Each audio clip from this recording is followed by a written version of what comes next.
আৰু ভোট জলকীয়াটো এনেকুৱা তেওঁলোকৰ ব্যৱসায়, তেওঁ নিজে 10 লাখ টকাৰ বছৰে 10 কোটি টকাৰ ভোট জলকীয়া ভূটানত বিক্ৰী কৰিছে। এইটো 4 বছৰীয়া কন্যা সন্তান 4 মহীয়া কন্যা সন্তানৰ জন্ম হোৱাৰ পিছতে তেওঁৰ স্বামী মৃত্যু হৈছিল, ৰীনা মহন্ত।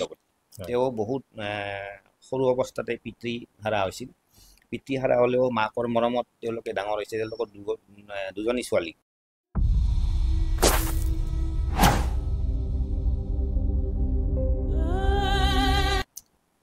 সময়ৰ নিনাদৰ ব্যতিক্ৰমী অনুষ্ঠান আলাপলৈ মই গকুল তালুকদাৰে আপোনালোক সকলোকে স্বাগতম জনাইছোঁ।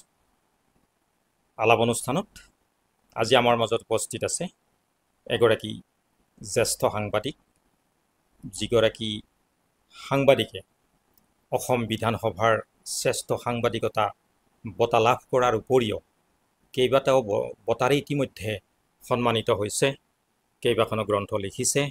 তেখেত আজি আমাৰ অনুষ্ঠানত এইকাৰণেই অতিথি হৈছে যে অনুসন্ধানমূলক বাতৰি আৰু ৰাজনৈতিক বাতৰিৰ উপৰিও তেখেতৰ এটা স্বকীয় বৈশিষ্ট্য আছে, যিটো নেকি তেখেতে অসমকে ধৰি দেশৰ বিভিন্ন প্ৰান্তত থকা স্বাৱলম্বী হ'বলৈ সক্ষম হোৱা যুৱক যুৱতী পুৰুষ মহিলাসকলৰ বাতৰি ইতিমধ্যে পৰিৱেশন কৰি এক বিশেষ স্থান দখল কৰিবলৈ সক্ষম হৈছে। সেইকাৰণে আমি আজি তেখেতক আমাৰ অনুষ্ঠানৰ অতিথি হিচাপে আমন্ত্ৰণ জনাইছোঁ। আমাৰ মাজত উপস্থিত আছে জ্যেষ্ঠ সাংবাদিক জিতেন্দ্ৰ কুমাৰ চৌধুৰী। নমস্কাৰ। দৈনিক অসমৰ জ্যেষ্ঠ সাংবাদিক জিতেন্দ্ৰ কুমাৰ চৌধুৰীৰ ওচৰলৈ যাম আৰু তেখেতৰ সৈতে আমি স্বাৱলম্বিতা সন্দৰ্ভত কিছু কথা পাতিবলৈ চেষ্টা কৰিম। আমি তেখেতক প্ৰথমতে সুধিব বিচাৰিছোঁ, চৌধুৰী ডাঙৰীয়া, আপোনাৰ সাংবাদিকতা জীৱনত আপুনি ইতিমধ্যে বিভিন্ন ধৰণৰ ঘাত প্ৰতিঘাতক নেওচি ৰাজনৈতিক বাতৰি, অনুসন্ধানমূলক বাতৰি পৰিৱেশন কৰি আহিছে। কেইবাখনো গুৰুত্বপূৰ্ণ গ্ৰন্থ আপুনি ৰচনা কৰিছে। অসমৰ গ্ৰন্থমেলাত ইতিমধ্যে আপোনাৰ গ্ৰন্থসমূহৰ সমালোচনা হোৱাও পৰিলক্ষিত হৈছে। গতিকে আপুনি এনেকুৱা বাতৰিৰ মাজতো এই যে স্বাৱলম্বিতা সন্দৰ্ভত যিটো আপুনি বাতৰি সম্প্ৰচাৰ কৰি আছে, বাতৰি পৰিৱেশন কৰি আছে, অসমৰে নহয় যে ভাৰতবৰ্ষৰ বিভিন্ন প্ৰান্তত থকা এই যে মানুহবিলাকৰ সৈতে আপুনি সংযোগ স্থাপন কৰিছে, কেনেধৰণে সংযোগ স্থাপন কৰিছে আৰু এইসকলৰ ভিতৰত কোনটো ব্যৱসায়ে বিশেষ প্ৰাধান্য লাভ কৰা আপোনাৰ পৰিলক্ষিত হৈছে, আপুনি এই সামগ্ৰিক বিষয়টো সন্দৰ্ভত আমাৰ সময়ৰ নিনাদত কিছু ব্যাখ্যা কৰিলে আমি উপকৃত হ'ম। নমস্কাৰ। আপুনি সুন্দৰ প্ৰশ্ন কৰিছে। আমি এতিয়াও সাংবাদিকতা শিকিয়ে আছোঁ। আমাৰ সাংবাদিকতা জ্ঞান ধাৰণা আৰু বহুত শিকিবলগীয়া আছে। তাৰ মাজত দৈনিক বাতৰি কাকতত বিভিন্ন ধৰণৰ বাতৰি পৰিৱেশন কৰি আহি আছোঁ। বাতৰিৰ লগতে অসমত আত্মনিৰ্ভৰশীল পুৰুষ মহিলা সম্পৰ্কত এলানি বাতৰি ইতিমধ্যে পৰিৱেশন কৰিছোঁ। কথা হ'ল, অসমত 25 লাখৰো অধিক নিবনুৱা আছে। নিবনুৱা সমস্যাই সমগ্ৰ অসমক ভাৰাক্ৰান্ত কৰিছে। উচ্চ শিক্ষিত বিভিন্ন নিবনুৱা যুৱক যুৱতীয়ে চাকৰিৰ সন্ধানত সদায় লাগি থাকে, কিন্তু সেইমতে চাকৰি নাপায়। চৰকাৰে 25 লাখ নিবনুৱাক সংস্থাপন দিব নোৱাৰে। তেনে দৃষ্টিকোণৰ পৰা বিভিন্ন নিবনুৱা বা বিভিন্ন গাঁৱত থকা বা খেতি পথাৰত থকা পৰিয়ালৰ সন্তানে বা উচ্চ শিক্ষিত পৰিয়ালৰ সন্তানেও অনুভৱ কৰিছে, যিহেতু চৰকাৰী চাকৰিৰে আমাৰ সমস্যা সমাধান নহয়।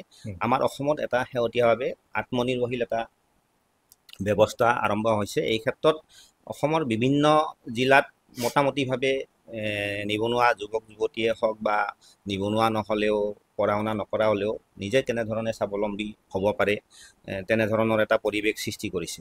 মই এটা উদাহৰণ দিব বিচাৰিছোঁ। আমাৰ অসমৰ ভিতৰত অন্যতম বজালী মহকুমাত ধৰক দৈনিক 70,000 লিটাৰকৈ গাখীৰ উৎপাদন হয়। 70,000 লিটাৰ গাখীৰ উৎপাদন সহজ কথা নহয়। গাখীৰ উৎপাদনৰ জৰিয়তে বজালীত কেইবা হাজাৰো লোক সংস্থাপিত হৈছে। উদাহৰণস্বৰূপে এটা যদি গৰু মানুহে পালন কৰে এজন নিবনুৱাই, সেই গৰুটোৰ জৰিয়তে গাখীৰ বিক্ৰী কৰি প্ৰায় 15,000 টকা উৎপাদনৰ এটা পৰিৱেশ সৃষ্টি কৰিব পাৰে। আৰু সাধাৰণতে আমাৰ বাহিৰৰ প্ৰতিষ্ঠানে আমাৰ গাখীৰৰ বজাৰখন দখল কৰিছে যদিও লাহে লাহে আমাৰ বজালিকে ধৰি অসমৰ বিভিন্ন শেহতীয়াভাৱে জাগিৰোডৰো বিভিন্ন গাঁও বা যোৰহাটৰো বিভিন্ন গাঁৱত গাখীৰ উৎপাদনৰ জৰিয়তে একাংশ নিবনুৱা সংস্থাপনৰ পথ মোকলাই লৈছে। গাখীৰৰ জৰিয়তে আমাৰ খেতি পথাৰৰ হওক, বিভিন্ন ধৰণৰ আচাৰ উৎপাদন কৰা ধৰক, বিভিন্ন সামগ্ৰী প্ৰডাকশ্যন কৰাকে ধৰক, সকলো পিনৰ পৰাই আমাৰ লাহে লাহে বিভিন্ন অঞ্চলত মানুহৰ এটা মানসিকতা গঢ় লৈ উঠিছে।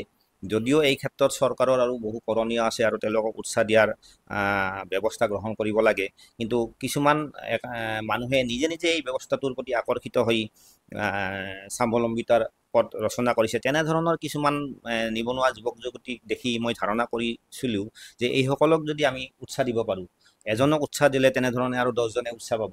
সেইকাৰণে মই এই বাতৰিটোৰ প্ৰতি বিশেষ গুৰুত্ব দিছোঁ।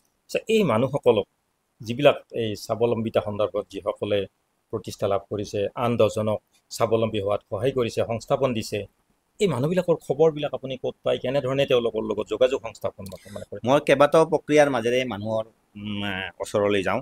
প্ৰথম কথা, বিভিন্ন অসমৰ বিভিন্ন জিলাৰ মানুহৰ লগত মোৰ এটা সম্পৰ্ক, সাংবাদিক হিচাপে সম্পৰ্ক এটা স্থাপন হৈছে।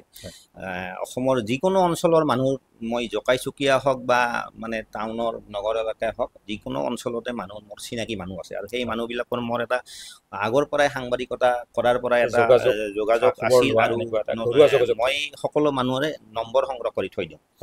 আৰু দ্বিতীয়তে অসম চৰকাৰৰ কৃষি বিভাগ হওক বা পঞ্চায়ত আৰু গ্ৰামোন্নয়ন বিভাগ হওক, পঞ্চায়ত আৰু গ্ৰামোন্নয়ন বিভাগকে ধৰি বিভিন্ন বিভাগ, উদ্যোগ বিভাগ হওক, সকলো বিভাগৰ বিষয়াৰ লগত মোৰ এটা সম্পৰ্ক আছে। মই যিহেতু এজন সাংবাদিক, সকলো বিষয়াক মোৰ আগৰ পৰাই চিনাকি। সেই বিষয়াৰ জৰিয়তে মই কিছুমান মানুহৰ তথ্য সংগ্ৰহ কৰোঁ। দ্বিতীয়তে ভাৰত চৰকাৰৰ গুৱাহাটীত এটা প্ৰতিষ্ঠান আছে, তেওঁলোকে যিবিলাকে আত্মনিৰ্ভৰশীল হ'ব বিচাৰে তেওঁলোকক প্ৰশিক্ষণৰ ব্যৱস্থা কৰে। ভাৰত চৰকাৰৰ দক্ষতা বিকাশ মন্ত্ৰালয়ৰ অধীনত কেইবাটাও গুৱাহাটীত কেন্দ্ৰ আছে। সেই কেন্দ্ৰবিলাকৰ বিষয়াৰ লগত বা বিষয়া বা তেওঁলোকৰ তাতে যিবিলাক কৰ্মশালা হয় তেওঁলোকৰ লগত মই যোগাযোগ কৰোঁ। তেনেধৰণৰ সফল হোৱা ব্যক্তিৰ পৰিচয়বিলাক তেওঁলোকৰ পৰা জানি লওঁ। তাৰপিছতো মই কিন্তু বস্তুটো অলপ সন্দেহৰ দৃষ্টিৰে চাওঁ। কিছুমানে হয়তো মিছা কথাও ক'ব পাৰে।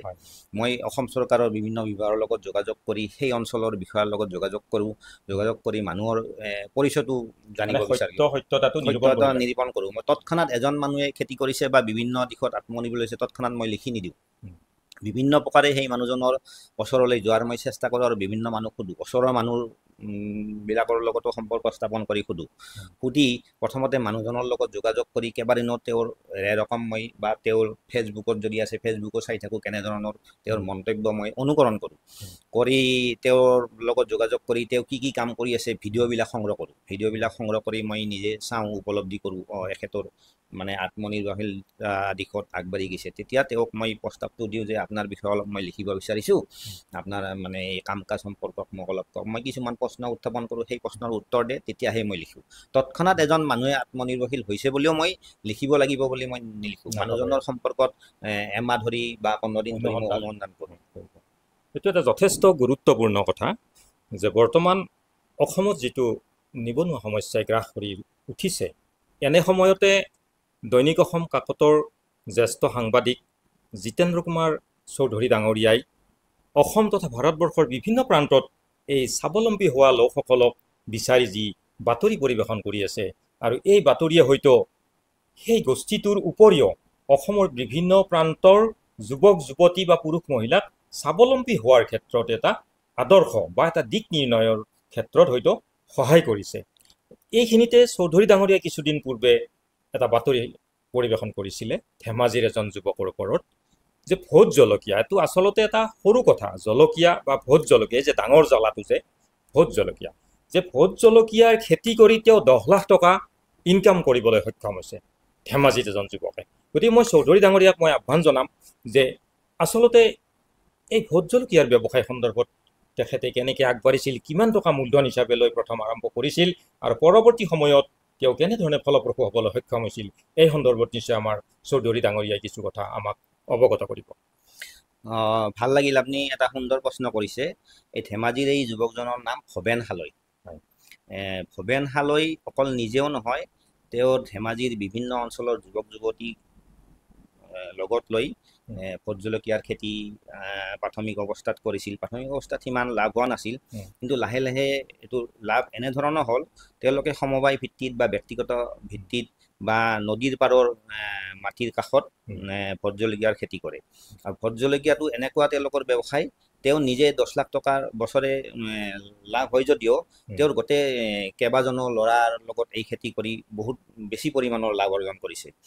কেনেকৈ লাভ অৰ্জন কৰিছে? তেওঁলোকে ভোট জলকীয়া উৎপাদন কৰি নাগালেণ্ড আৰু ভূটানত বিক্ৰী কৰি যোৱা 2023 চনত কমেও 26 জন ধেমাজিৰ ল'ৰাই 1 কোটি টকাৰ ভোট জলকীয়া ভূটানত বিক্ৰী কৰিছে। এইটো বহুত সহজ কথা নহয়, এইটো এটা অসমৰ কাৰণে মানে ইতিহাস কথা।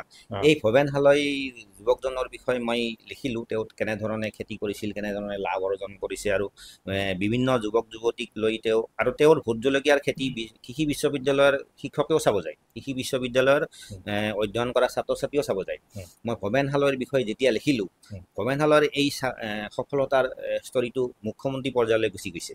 মোৰ ষ্টৰিটো ভৱেন হালৈৰ এই ভোট জলকীয়া উৎপাদন কৰি নাগালেণ্ড আৰু ভূটানত যে বিক্ৰী কৰি বহুত লাভ অৰ্জন কৰিছে, তেওঁৰ লগতে তেওঁৰ সহযোগীসকলে মুখ্যমন্ত্ৰী এই মই লিখা ষ্টৰিটো তেওঁৰ ফেচবুক আৰু টুইটাৰত দিছিল। ফেচবুক আৰু টুইটাৰত দিয়াৰ পিছত মুখ্যমন্ত্ৰী স্বাভাৱিকতে ছ'চিয়েল মিডিয়াত বহুত জনপ্ৰিয়তা আছে। এই ধৰণৰ বাতৰিটো দেখি অন্য 10জনেও সেই খেতি কৰাত মনোনিৱেশ কৰিলে। আৰু আপুনি শুনি হয়তো ভাল পাব, ভোট জলকীয়াৰ তেওঁ আচাৰৰ জৰিয়তে বিভিন্ন ব্যৱসায় কৰি আছে, আচাৰো কৰে, বিভিন্ন যুৱ যুৱতীক আচাৰৰ প্ৰশিক্ষণৰ ব্যৱস্থা কৰি আছে। শেহতীয়াভাৱে মই জানিব পাৰিছোঁ, তেওঁৰ এই ভোট জলকীয়াৰ আচাৰ উৎপাদনৰ সম্পৰ্কত মুখ্যমন্ত্ৰী কাৰ্যালয়ে তেওঁৰ লগত যোগাযোগ কৰিছে, এটা মেচিন যোগান ধৰিব বুলি প্ৰতিশ্ৰুতি দিছে। তেওঁৰ এই ভোট জলকীয়া খেতিখনত কিমানজন যুৱক যুৱতী মানে নিয়োজিত হৈ আছে বৰ্তমান? তেওঁ ব্যক্তিগতভাৱেও কৰে, আৰু তেওঁ মানে যিখিনি চন পৰা মাটি আছে, নদীৰ পাৰৰ মাটি আছে ধেমাজি অঞ্চলত, তেওঁলোকৰ সমবয়সীয়া যুৱক কিছুমানে লগ লাগি সমবায় ভিত্তিত কৰে। ধৰক 50-60 জন ল'ৰাই ভৱেন হালৈৰ লগত থাকি, মই ভৱেন হালৈ বুলি নহয়, তেওঁলোকৰ ভোট জলকীয়া কৰা কেইবাজনো ল'ৰাৰ বা যুৱকৰ কথা মই লিখিছোঁ। সমবায় ভিত্তিত খেতিও কৰি তেওঁলোকে একেলগে নাগালেণ্ড আৰু ভূটানত বিক্ৰী কৰি বহুত লাভ অৰ্জন কৰিছে। প্ৰথমতে তেওঁলোকে কিমান মাটি এই ভোট জলকীয়াটো আৰম্ভ কৰিছিল, কিবা কৈছিলে? প্ৰথমতে এনে সাধাৰণভাৱে মানে ভৱেন হালৈ কোৱা মতে তেওঁ চাকৰি বিচাৰিছিল, চাকৰি নাপালে। সাধাৰণতে অলপ এবিঘা মাটিত কৰি অলপ লাভ হ'ল, এনেকৈ কৰোঁতে এতিয়া বিশাল মানে খেতিৰ, অকল ভৱেন হালৈ বুলি বা ভৱেন হালৈ সভাপতি নহয়, আমাৰ অসমত বিভিন্ন জিলাত এতিয়া ভোট জলকীয়াৰ ব্যৱসায়টো সফলতাৰ দিশত আগবাঢ়িছে, কাৰণ নাগালেণ্ডত ভোট জলকীয়াৰ চাহিদা খুব বেছি। আপুনি এনেকুৱা স্বাৱলম্বিতা সন্দৰ্ভত ইতিমধ্যে যথেষ্ট, মানে মই নিৰ্ধাৰিতকৈ হয়তো আপোনাক ইমানখিনি মই ক'ব নোৱাৰিম, মোৰ মনতো নাই, যথেষ্ট প্ৰতিবেদন যুগুত কৰিছে। যে ইয়াৰ ভিতৰত মই আপোনাক সুধিম যে কেনেকুৱা ধৰণৰ কোনখিনি ব্যৱসায়ত বেছি অগ্ৰগতি হৈছে, আৰু তেওঁলোকে আন 10জনক স্বাৱলম্বী কৰাত সহায় সহযোগিতা কৰিছে বা উপকৃত কৰিছে। যিটো সময়ত ৰাজ্য চৰকাৰে স্বাৱলম্বিতা সন্দৰ্ভত বিভিন্ন ধৰণৰ মানে আঁচনি গ্ৰহণ কৰিছে বা বিভিন্ন ধৰণৰ প্ৰশিক্ষণৰ ব্যৱস্থাও কৰিছে, তেনে সময়ত এই যুৱক যুৱতীসকলে বা পুৰুষ মহিলাসকলে যে নিজৰ মানে পৰিশ্ৰমেৰে যে স্বাৱলম্বী হোৱা কথাটো কিন্তু এটা যথেষ্ট এটা ৰাজ্যখনৰ বাবে ইতিবাচক খবৰ। আৰু তাতোকৈ ইতিবাচক খবৰ হ'ব যে আপোনাৰ দৰে এজন জ্যেষ্ঠ সাংবাদিকে যে এই লোকসকলক বিচাৰি আনি তেওঁলোকৰ প্ৰতিভাসমূহ ৰাইজৰ মাজলৈ আপুনি উলিয়াই নিয়ে, এইটো কিন্তু আমাৰ অসমৰ নিবনুৱা যুৱক যুৱতীসকলৰ কাৰণে এটা যথেষ্ট প্ৰেৰণাদায়ক খবৰ। গতিকে এতিয়া মই আপোনাক সুধিম যে আৰু এনেকুৱা ধৰণে আপুনিতো বিভিন্ন বহুত প্ৰতিবেদন কৰিছে, মই সকলোবিলাক মোৰ মনত নাই এতিয়া, কোন ব্যক্তিয়ে ক'ত কেনেধৰণে আৰু কি ব্যৱসায় কৰি অধিক লাভান্বিত হৈছে বা আন 10জনকো সংস্থাপন দিবলৈ সক্ষম হৈছে? সাধাৰণতে আমাৰ একাংশ নিবনুৱা যুৱক যুৱতীয়ে হতাশত ভোগে যে মই চৰকাৰী চাকৰি নাপালোঁ, উপযুক্ত শিক্ষা বা উচ্চ শিক্ষা গ্ৰহণ কৰাৰ পিছতো মই চৰকাৰী চাকৰি নাপালোঁ। কিন্তু এতিয়া লাহে লাহে এই বিষয়টো এটা ব্যতিক্ৰম হ'ব ধৰিছে। মই এগৰাকী মহিলাৰ কথা কওঁ, কণিকা তালুকদাৰ, নলবাৰীত ঘৰ। তেওঁ 4 মহীয়া কন্যা সন্তানৰ জন্ম হোৱাৰ পিছতে তেওঁৰ স্বামী মৃত্যু হৈছিল। মৃত্যু হোৱাৰ পিছত তেওঁ সাধাৰণভাৱে জীয়াই থকাৰ কাৰণে বহুত কষ্ট কৰিবলগীয়া হৈছিল। কিন্তু অসম চৰকাৰৰ কৃষি বিভাগৰ জৰিয়তে তেওঁ কেঁচু সাৰৰ উৎপাদনৰ এটা প্ৰশিক্ষণ ল'লে। কণিকা তালুকদাৰে। কণিকা তালুকদাৰ। আপুনি শুনি আনন্দিত হ'ব, কণিকা তালুকদাৰ এই যি প্ৰথম অৱস্থাত স্বামীৰ মৃত্যুৰ পিছত হতাশ হৈছিল, চলিব পৰা নোৱাৰা অৱস্থা হৈছিল, কণিকা তালুকদাৰে এতিয়া কেঁচুসাৰ ফ্লিপকাৰ্ট আৰু এমাজনত বিক্ৰী কৰে। অসমৰ নলবাৰীৰ বৰমাৰ অতি ভিতৰুৱা অঞ্চলৰ মহিলা এগৰাকী। তেনেধৰণে ধৰক মই উদাহৰণ দি যদি আপোনাক ক'বলৈ যাওঁ, মায়াশ্ৰী বৰুৱা আৰু মুন্মী শইকীয়া বুলি দুগৰাকী মহিলা আছে। তেওঁলোকে মিলেট, আমাৰ কণী ধান যিটো মিলেটৰ বিভিন্ন বিস্কুট বা এইবিলাক উৎপাদন কৰি সাধাৰণতে বিক্ৰী কৰে। তেওঁলোকৰ এই আত্মনিৰ্ভৰশীলতা দিশত কেন্দ্ৰীয় চৰকাৰৰ দৃষ্টি আকৰ্ষণ কৰে। কেন্দ্ৰীয় চৰকাৰৰ শেহতীয়াভাৱে আমাৰ দিল্লীত G20 বিশ্বৰ সন্মিলনৰ এখন অনুষ্ঠিত হৈছিল। এই সন্মিলনত মায়াশ্ৰী বৰুৱা আৰু মুন্মী শইকীয়া গোলাঘাটৰ মহিলা হয়। তেওঁলোকক সেই বিশ্ব সন্মিলনলৈ লৈ গৈ বিদেশৰ যিবিলাক ৰাষ্ট্ৰপতি বা প্ৰধানমন্ত্ৰীৰ পত্নী আহিছে, তেওঁলোকক মিলেটৰ জৰিয়তে কি কি বস্তু উৎপাদন কৰে সেইবিলাক প্ৰদৰ্শন কৰি দেখুৱাইছে। তো আমাৰ এই মহিলাৰ এটা বিশ্বৰ বিভিন্ন ৰাষ্ট্ৰপ্ৰধানৰ পত্নীৰ সন্মুখত এনেধৰণৰ বিষয়বিলাক উত্থাপন কৰাটো এটা আমাৰ কাৰণে এটা ডাঙৰ কথা। আৰু আমাৰ যোৰহাটত বিশ্বজিৎ বৰা বুলি এজন ব্যক্তি আছে, তেওঁ ইঞ্জিনিয়াৰ। তেওঁ চৰকাৰী চাকৰি, স্থায়ী চাকৰি নাই, ঠিকাভিত্তিক তেওঁ চাকৰি কৰে। বিশ্বজিৎ বৰা যোৰহাটত।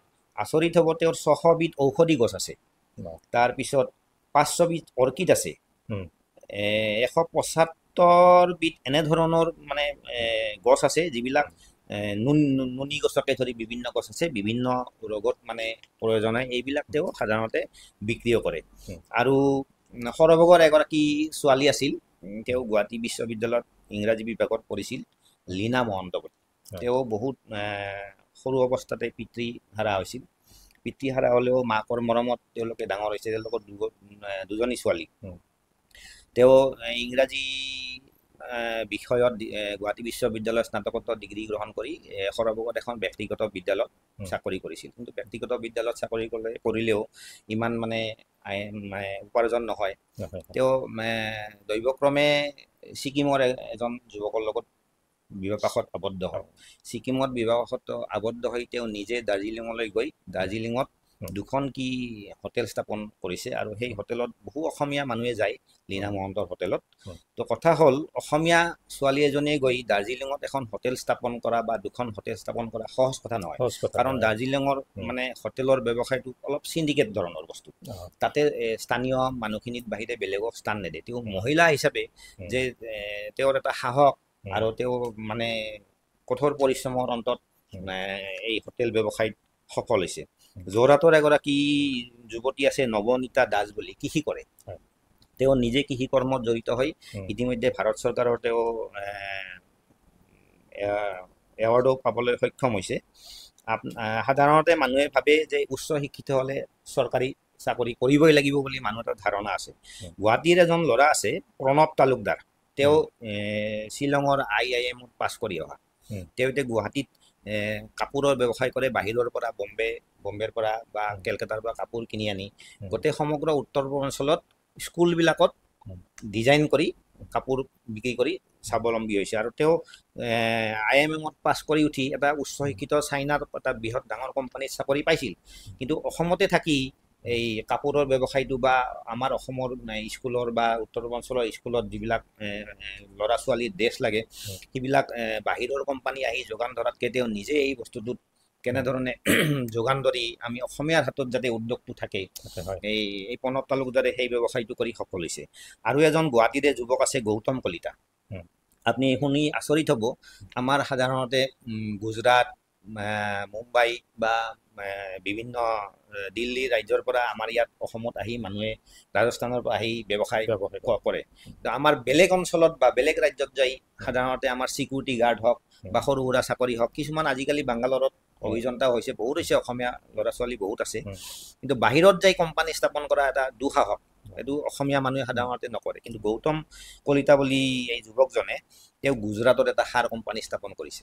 এই গুজৰাটত সাৰ কোম্পানীটো সাৰত প্ৰডাকশ্যন কৰি মানে খেতি পথাৰত যিবিলাক সাৰ লাগে, খেতি পথাৰত মানে প্ৰয়োজনীয় সাৰখিনি গুজৰাটতে এটা, আমাৰ যেনেকৈ বামুণী মৈদানত উদ্যোগিক পাম আছে, উদ্যোগিক পাম তেনেকৈ গুজৰাটতো উদ্যোগিক পাম আছে। তাতে পামত তেওঁ এটা ৰুম কিবা কৰি ব্যৱস্থা গ্ৰহণ কৰি তেওঁলোকৰ চৰকাৰৰ লগত যোগাযোগ কৰি সাধাৰণতে সেনেধৰণৰ ৰাজ্যত গুজৰাটৰ পৰাই ইয়াতে ব্যৱসায় আহে তেওঁ তাত গৈ অসমৰ পৰা গৈ আমাৰ গুৱাহাটী বামুণী মৈদামৰ উদ্যমিক পাম যেনেধৰণৰ আছে তাতে সেই পামৰ এটা ৰুম তেওঁ ভাড়াত লৈ তাতে সাৰ প্ৰডাকশ্যনৰ এটা কোম্পানী স্থাপন কৰি সেই তাৰ পৰাই সাৰ এতিয়া অসমৰ বিভিন্ন অঞ্চলত তেওঁ বিক্ৰী কৰে তেওঁৰ মানে সাৰ আনি চন্দ্ৰপুৰত জমা কৰে চন্দ্ৰপুৰৰ পৰা এইবিলাক বিভিন্ন ঠাইত বিতৰণ কৰে তো মানুহ সাধাৰণতে এই হতাশ হয় মোৰ জীৱনত একো নহ'ল মোৰ জীৱনত একোৱে কৰিব নোৱাৰিলোঁ কিন্তু এই ধেমাজিৰ জেচিম কুম্বা অসম চৰকাৰে শেহতীয়াভাৱে অসম গৌৰৱ বঁটাও প্ৰদান কৰিছে জেচিম কুম্বা তেওঁৰ লগত তেওঁৰ কথাও মই লিখিছিলোঁ তেওঁ অসম গৌৰৱ বঁটা পোৱাৰ আগতে মই লিখিছিলোঁ তেওঁ সৰুতে ঘৰত পানীলাও বিক্ৰী কৰিছিল 5 টকা পাই এটা পানীলাও 50টা 60টা এনেকৈ পানীলাও বিক্ৰী কৰে পানীলাও বিক্ৰী কৰি কৰি কৰি তেওঁৰ নিজৰ সাঁচতীয়া জমাৰে ধেমাজিত এখন কাপোৰৰ দোকান অসমীয়া সাজপাৰৰ দোকান জেচিম কুম্বাই স্থাপন কৰিছিল এতিয়া তেওঁৰ এই কাপোৰৰ দোকানখন এতিয়া ইমান বিশাল সাম্ৰাজ্য হৈছে তেওঁৰ গুৱাহাটীতো কেন্দ্ৰ আছে মানে বছৰে কোটি টকাৰ তেওঁ কাপোৰ বিক্ৰী কৰে অকল মানে তেনেধৰণৰ কাপোৰ বা বিভিন্ন কেঁচু সাৰ উৎপাদন কৰাই নহয় আমাৰ গাখীৰ উৎপাদনৰ দিশত অসমৰ বহুত যুৱক যুৱতী এতিয়া ইতিমধ্যে নতুনকৈ স্বাৱলম্বী হৈছে মই এটা সৰু উদাহৰণ দিব পাৰোঁ আমাৰ বৰপেটা জিলাৰ সৰুপেটাত অলকেশ দাস বুলি এজন যুৱক আছে তেওঁৰ দেউতাকে কৃষি বিভাগৰ ডাঙৰ অফিচাৰ আছিল নগাঁৱত মানে জিলা বিষয়া আছিল বহুত সৰুতে তেওঁৰ পিতৃৰ দুৰ্ঘটনাত মৃত্যু হ'ল তো সেই দুৰ্ঘটনাত মৃত্যু হোৱা ল'ৰাজনে এতিয়া এনেধৰণে অলকেশ দাসে লাহে লাহে লাহে লাহে কষ্ট কৰি পঢ়া শুনা কৰি তেওঁৰ ভনীয়েক আছে ভনীয়েকেও এতিয়া শিক্ষকতা কৰে তেওঁ আৰু এজন ভাতৃও আছে তেওঁ বিভিন্ন বেলেগ ব্যৱসায় কৰে কিন্তু অলকেশ দাসে এনেকৈ গৈ গৈ বাজাজ কোম্পানীৰ এটা ইমান ডাঙৰ এটা প্ৰতিষ্ঠান স্থাপন কৰিছে যে তেওঁৰ মোটামুটি 4-5 বছৰ বয়সতে পিতৃহাৰা হৈছিল মানে সাধাৰণতে মানুহৰ পিতৃহাৰা হ'লে মানুহ মানে কি কৰিম জীৱনত অনিশ্চয়তা দেখা দিয়ে এতিয়া সংগ্ৰাম কৰি কৰি অলকেশ দাসে বাজাজৰ ডাঙৰ এটা প্ৰতিষ্ঠান স্থাপন কৰি এতিয়া তেওঁ নাই বুলিও 20-30জন যুৱক যুৱতীক সংস্থাপন দিছে তেনেধৰণে আমি বিভিন্ন ধৰণৰ মানুহৰ কথা ক'ব পাৰোঁ এই আমাৰ শিৱসাগৰত হেৰি আছে বন্দনা কৌশিক বৰদলৈ বুলি এগৰাকী যুৱতী আছে তেওঁ পাহি টেক্সটাইল বুলি এটা টেক্সটাইল নিজাকে স্থাপন কৰিছে টেক্সটাইল মানে এটা প্ৰতিষ্ঠান স্থাপন কৰাটো সহজ কথা নহয় সাধাৰণতে বাহিৰৰ পৰা অহা কোম্পানীবিলাকে টেক্সটাইল প্ৰতিষ্ঠান স্থাপন কৰে এই বন্দনা কৌশিক বৰদলৈয়ে শিৱসাগৰৰ দৰে এখন খাটি অসমীয়া মানে এটা অঞ্চলত এটা কাপোৰৰ এটা কোম্পানী স্থাপন কৰি সাধাৰণতে এনেধৰণৰ কোম্পানী স্থাপন কৰোঁতে মানুহে বিভিন্ন কথা কয় তেওঁ সাহসেৰে এই সৰু ক্ষুদ্ৰৰ পৰা এখন দুখন শাল কিনি স্থাপন কৰি এতিয়া তেওঁ পাহি টেক্সটাইল এটা বৃহৎ মানে এটা ডাঙৰ এটা প্ৰতিষ্ঠান হৈছে লগতে তেওঁ ভাল লেখিকাও কবিতাও লিখে আৰু তেওঁ কিতাপো প্ৰকাশ কৰে তো তেনেধৰণৰ এই এজন আছে কুমাৰেশ দত্ত বুলি গুৱাহাটী ইউনিভাৰ্চিটিৰ পৰা তেওঁ বুৰঞ্জী বিভাগত মাষ্টাৰ ডিগ্ৰী লাভ কৰি কোম্পানী চাকৰি কৰিছিল যদিও কোম্পানী চাকৰিতে তেওঁ নোপোচালে তেওঁ এতিয়া ছাগলী পালনৰ ব্যৱসায় কৰে এইটো বহুত ডাঙৰ এনেধৰণৰ ধেমাজিও কেইবাজনো যুৱক আছে যিয়ে নেকি গুৱাহাটী বিশ্ববিদ্যালয়ত গৱেষণা কৰা যুৱকো আছে খেতি বাতিত এতিয়া তেওঁলোকে সফল হৈছে তেওঁৰ ধেমাজিৰ জনাইৰ এজন যুৱক আছে গুৱাহাটী বিশ্ববিদ্যালয়ৰ পৰা বড়ো ভাষাত স্নাতকোত্তৰ ডিগ্ৰী লাভ কৰি গুৱাহাটীতে গৱেষণা কাম কৰি ভাল ইনকাম কৰিছিল কিন্তু তেওঁলোকৰ জনাইৰ যিটো অঞ্চলত ঘৰ সেই অঞ্চলত মানে অন্য সম্প্ৰদায়ৰ লোকে মাটিখিনি দখল তেওঁলোকৰ গাঁৱৰ মাটি দখল কৰাৰ এটা অভিযান চলাইছিল আৰু মাটি কিছু সংখ্যকৰ দখল কৰিছিলোঁ সেই যুৱকজনে এই গুৱাহাটীত গৱেষণাৰ কাম কাজ বাদ দি গাঁৱৰ মাটিত খেতি কৰি এতিয়া আন দুজনকো খেতি কৰাৰ লগতে ওচৰৰ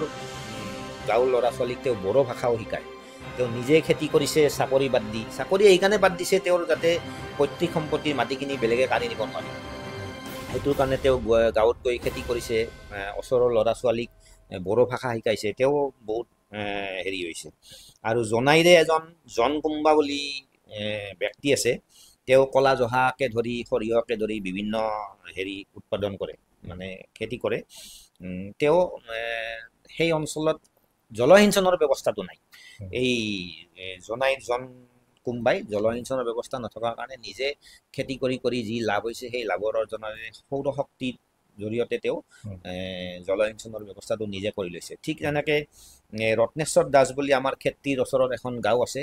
পাঞ্জাৱৰ খেতিয়কৰ যি মানে ধৰণৰ খেতি কৰিলে যন্ত্ৰ পাতিৰ প্ৰয়োজন হয়, এই ৰত্নেশ্বৰ দাসৰো তেনেধৰণৰ যন্ত্ৰ পাতিয়ে মানে এতিয়া তেওঁ বিশেষকৈ বড়ো ধান উৎপাদন কৰে। বছৰে মানে বহুত ধান তেওঁ বিক্ৰী কৰে। মই তেওঁৰ ঘৰলৈও গৈছিলোঁ, সাধাৰণভাৱে জীৱন যাপন কৰে, কিন্তু তেওঁৰ পথাৰত যেতিয়া মোক লৈ গৈছিল, মানে মৰণা মৰা মেচিন বেলেগ, খেতিৰ চপোৱা মেচিন বেলেগ। আমি সাধাৰণতে কওঁ যে পঞ্জাৱৰ খেতিয়কৰ এনেধৰণৰ মেচিন আছে, তেওঁলোকৰ উৎপাদন বহুত বেছি। এই ৰত্নেশ্বৰ দাসে এই খেতিৰ ওচৰৰ গাঁওখনত পঞ্জাৱৰ খেতিয়কৰ আৰ্হিত খেতি কৰি তেওঁ সফল হৈছে আৰু তেওঁ সকলো যন্ত্ৰ পাতি কিনিবলৈ সক্ষম হৈছে।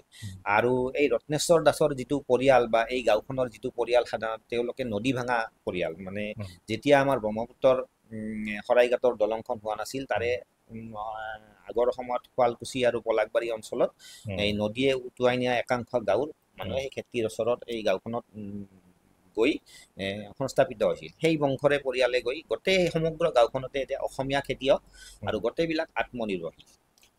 ধন্যবাদ চৌধুৰী ডাঙৰীয়া, আপোনাৰ গুৰুত্বপূৰ্ণ এই স্বাৱলম্বিতা সন্দৰ্ভত গুৰুত্বপূৰ্ণ প্ৰতিবেদনসমূহৰ ওপৰত যি আমি চমুকৈ ইমান কৰে আপোনাৰ জৰিয়তে আমি শুনিলোঁ।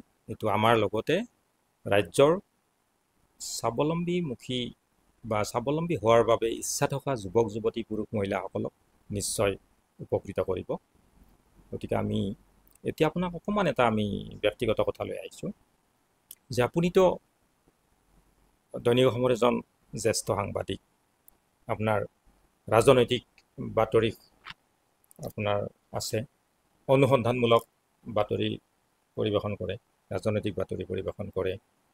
তাৰ মাজেদি আপুনি অসমকে ধৰি ভাৰতবৰ্ষৰ বিভিন্ন প্ৰান্তৰ এনেকুৱা ধৰণৰ স্বাৱলম্বিতাৰ নিদৰ্শনসমূহ দাঙি ধৰি আছে। তাৰ ওপৰঞ্চীভাৱে আপুনি ইতিমধ্যে কেইবাখনো গুৰুত্বপূৰ্ণ আপুনি গ্ৰন্থও লিখিছে, আপোনাৰ নিশ্চয় পৰিয়ালো আছে ঘৰত।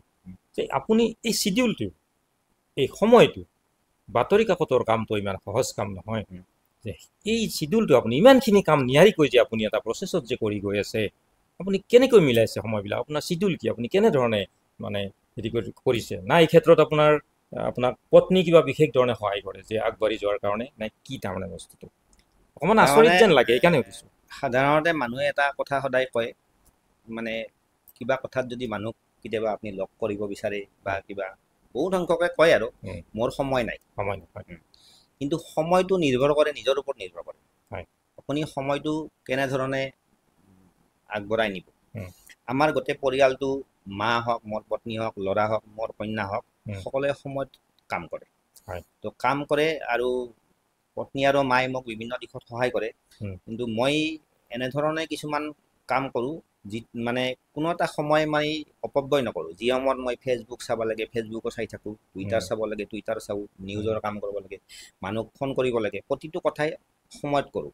আৰু আপুনি মোক বিভিন্ন সভা সমিতিত গ'লে বা অসম বিধানসভাত গ'লে আপুনি বিভিন্ন সাংবাদিকক সুধিলে গম পাব, মই মানে বিধানসভা আৰম্ভ হ'বতো তাৰে আধা ঘণ্টা 1 ঘণ্টা আগতে গৈ মই উপস্থিত হওঁ, মানে যাতে মানে মই মিছ নকৰোঁ কামটো, মানে নিৰ্দিষ্ট সময়ত। আৰু মই বিভিন্ন দিশত যি কাম কৰোঁ, মই নিৰ্দিষ্ট আজি এই মানুহজনক এইটা বজাত ফোন কৰিম, এই মানুহজনৰ লগত এইখিনি কথা পাতিম, অমুকত যাম, মোৰ আগতীয়াকৈ এটা দৈনিক পৰিক্ৰমা এটা বনোৱা হয়। আৰু এই ক্ষেত্ৰত মা আৰু পত্নী সকলোৱে মোক সহায় কৰে আৰু তেওঁলোকেও সময়ৰ কাম সময়ত মানে খাওঁ, সময়ত গৈ লিখোঁ, মানে সময়টো মিলাই গৈ নিৰ্দিষ্ট এটা ৰুটিনত মানে মিলাই গৈ থকাৰ কাৰণে মোৰ কোনো কথাত আজিলৈকে সমস্যা নহয়। আপুনি লিখা মেলাৰ কামটো কেতিয়া কৰে? নিজৰ যিটো লিখা মেলা কাম, এই যে গ্ৰন্থ চন্থ বা কিতাপ কাগজ যিখিনি লিখা মেলা কৰে নিজৰ, মই আপোনাক এটা উদাহৰণ দিওঁ। কৃষক মুক্তি সংগ্ৰাম সমিতিয়ে ৰচনা প্ৰতিযোগিতা অনুষ্ঠিত কৰিছিল।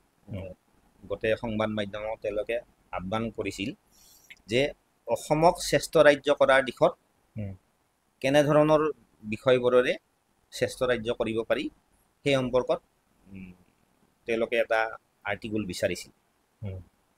অসমক দেশৰ 5খন শ্ৰেষ্ঠ ৰাজ্য কৰিব বুলি সততে মুখ্যমন্ত্ৰী হিমন্ত বিশ্ব শৰ্মাই কৈ থাকে। তো মুখ্যমন্ত্ৰী হিমন্ত বিশ্ব শৰ্মা কৈ থাকিলেওতো এই বস্তুটো কাৰ্যকৰী হোৱা নাই। তো এতিয়া এই ৰচনা প্ৰতিযোগিতাত তেওঁলোকে আহ্বান জনাইছিল অসমক কেনেকৈ শ্ৰেষ্ঠ কৰিব পাৰি সেই সম্পৰ্কত এটা বিস্তৃত ব্যাখ্যা এটা লাগে, প্ৰতিবেদন এটা লাগে। মই বেছিকৈ কোৱাও হ'ব পাৰে বা আপুনি বস্তুটো গ্ৰহণ নকৰিব পাৰে। এই যে ৰচনা প্ৰতিযোগিতা অংশগ্ৰহণ কৰিছিলোঁ, ময়ে অসমৰ ভিতৰত শ্ৰেষ্ঠ হৈছিলোঁ। মোক 1 লাখ টকা পুৰস্কাৰো দিছিল। আৰু সেই ৰচনা প্ৰতিযোগিতাত শ্ৰেষ্ঠ হোৱা কিতাপখন মই এখন কিতাপো ছপাইছোঁ। সেই কিতাপখনৰ যিটো ৰচনা প্ৰতিযোগিতাৰ ৰচনাখন মই লিখিছিলোঁ অসমক কেনেদৰে শ্ৰেষ্ঠ কৰিব লাগে, মই 1 নিশাত লিখিছিলোঁ। এটা নিশাত। কেই পেজৰ আছিল ৰচনা? কিতাপত মোটামুটি 80 পৃষ্ঠামান হৈছে। কিতাপত 80 পৃষ্ঠামান হৈছে। মই ৰাতি অফিচৰ পৰা 9টা বজাত আহিছোঁ, ৰাতিপুৱা 4টা বজালৈকে লিখিছোঁ। তাৰে আগতে মই প্লেনিং কৰিছোঁ কি কি লিখিম। এই প্লেনিংটো এটা বেলেগ কথা আৰু লিখাটো এটা বেলেগ কথা। মানে কামটো সোনকালে সমাধান কৰিব লাগে আৰু এটা মই নিৰ্দিষ্ট এটা সীমা এটা বান্ধি লৈছোঁ। এই কামটো মই আজিতে সমাপ্ত কৰিম। মই ৰাতি 9টা বজাত আহি পাইছোঁ, ভাত খাইছোঁ, 9:30টাৰ পৰা ৰাতিপুৱা 4টা বজালৈকে এই কিতাপখনো গোটেই কথাখিনি বা প্ৰতিযোগিতাৰ কথাখিনি এটা নিশাত কমপ্লিট কৰিছোঁ। মোৰ লেখাটো এনেধৰণৰ বস্তু, তাৰমানে মই বেছিভাগ অফিচত লিখাৰ সময়খিনি অফিচত লিখোঁ আৰু বাকী সময়খিনি মই ৰাতি লিখোঁ, আৰু যদি সময় পাওঁ দিনটো ক'তো যোৱা নহয় দিনৰ ভাগতো লিখোঁ। এই ৰচনাৰ বঁটাটো কোন চনৰ কথা এইটো? এইটো আজি 2 বছৰ হ'ল। 2 বছৰ হ'ল আৰু 2 বছৰ 2022 মানৰ, তাৰমানে 2022 চনত অসমক শ্ৰেষ্ঠ ৰাজ্যৰ সম্পৰ্কত প্ৰতিযোগিতা কাজিৰঙাত বঁটাটো প্ৰদান কৰিছিল। আৰু সিখনকে মই কিতাপ আকাৰে প্ৰকাশ কৰিছোঁ। আৰু কিতাপ আকাৰে প্ৰকাশ কৰিছোঁ যে ৰচনা প্ৰতিযোগিতাৰ বস্তুটো সংশোধন কৰি নতুনকৈ লিখিছোঁ নহয়, এবাৰতে যি লিখিছোঁ সেইখিনি প্ৰকাশ কৰিছোঁ। আৰু কিবা গম পাই নে সেই প্ৰতিযোগিতাত? তেওঁলোকে কেইবাশ হোৱা বুলি কৈছিল, তাৰে ভিতৰত মোক চিলেকশ্যন কৰিছে। আৰু সাধাৰণতে মই অৰ্থনীতি সম্পৰ্কীয় বিষয়বিলাক লিখিও থাকোঁ আৰু বাজেট সম্পৰ্কীয় বিষয়বিলাক লিখিও থাকোঁ। আৰু লিখি থকাৰ কাৰণে মোৰ বস্তুটো এটা সামগ্ৰিকভাৱে মোৰ সন্মুখত পিকচাৰ আছে। অসমত মানে চৰকাৰৰ বছৰে ইনকাম কিমান, চৰকাৰৰ ব্যয় কিমান, মানে অসম চৰকাৰৰ বিত্তীয় দিশ সম্পৰ্কত মোৰ এটা মানে আগৰ পৰাই মই পঢ়া শুনা কৰোঁ কাৰণে জানো কাৰণে মোৰ লিখাত সহজ হৈছে। যিয়ে নহওক, আপোনালৈ আমি আন্তৰিক ধন্যবাদ জ্ঞাপন কৰিছোঁ। আজি আমাৰ সময়ৰ নিনাদক আপুনি এইখিনি সময় দিয়াৰ বাবে আমি আপোনালৈ আন্তৰিক অভিনন্দন জ্ঞাপন কৰিছোঁ। আপোনাৰ সুস্বাস্থ্য আৰু দীৰ্ঘায়ু কামনা কৰিছোঁ, উজ্জ্বল ভৱিষ্যত কামনা কৰিছোঁ, আপোনাৰ পৰিয়ালৰ উজ্জ্বল ভৱিষ্যত কামনা কৰিছোঁ। আৰু আমাৰ যিসকলে আজিৰ এই ভিডিঅ'টি চাই আছে, তেতিয়াহ'লে সেইসকলে নিশ্চয় আপোনাৰ লগত হোৱা আজিৰ এই আলোচনাই নিশ্চয় মানে তাৰে অন্তত 40% লোকক হ'লেও উপকৃত কৰিব বুলি মই ভাবোঁ। তেনেহ'লে আজিলৈ ভিডিঅ'টি ইমানেই। যিসকলে ভিডিঅ'টি চাই আছে আপোনালোকে লাইক, কমেণ্ট আৰু শ্বেয়াৰ কৰিবলৈ নাপাহৰিব। আৰু ইয়াৰ লগে লগে সময়ৰ নিনাদ ইউটিউব চেনেলটি আপোনালোকে ছাবস্ক্ৰাইব কৰি আমাৰ যাত্ৰাপথৰ সহায়ক হ'ব বুলি আমি আশা ৰাখিছোঁ। আজিলৈ ইমানেই। নমস্কাৰ।